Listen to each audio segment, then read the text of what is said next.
Chemical reactions and equations. ఈ లెసన్లో మనం కెమికల్ రియాక్షన్స్ ఇంకా కెమికల్ ఈక్వేషన్స్ గురించి తెలుసుకోబోతున్నాం. In our day to day life we see different changes around అస్.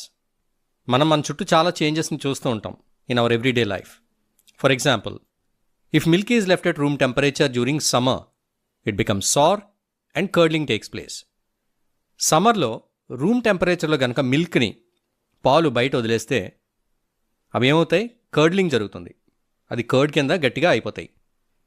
అలాగే పాలు ఒక్కొక్కసారి మనం బయట వదిలేస్తే పుల్లగా కూడా అయిపోతాయి. They turn sour. In the same way, if we leave an iron tawa, ఒక ఐరన్ కడాయిని కానీ అది తడిగా ఉన్నప్పుడు దాన్ని మనం అలా వదిలేస్తే ఆ తడితో పాటు అది తుప్పెక్కిపోతుంది. It gets rusted. అలాగే గ్రేప్స్ బాగా ఓవర్గా రైప్ అయిపోయినాయి అనుకోండి, బాగా ముగ్గిపోయినాయి, వాటిని అలా వదిలేస్తే ఫెర్మెంట్ అయిపోతాయి. లేదా గ్రేప్స్ని క్రష్ చేసి అలా వదిలేస్తే ఫెర్మెంట్ అయిపోతాయి. అంటే అందులో ఉండే షుగర్స్ ఏవైతే ఉన్నాయో, ఆ స్వీట్నెస్ ఏదైతే ఉందో అది slowly turns into alcohol. Ferment అయిపోయిన గ్రేప్స్ని మనం స్మెల్ చూస్తే ఆల్కహాల్ కింద వాసన వస్తుంది.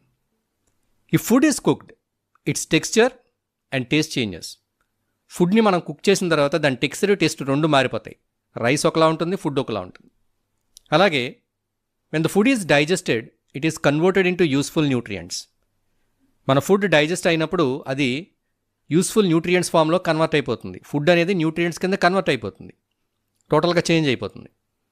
And when we respire, food gets oxidized and releases heat and energy.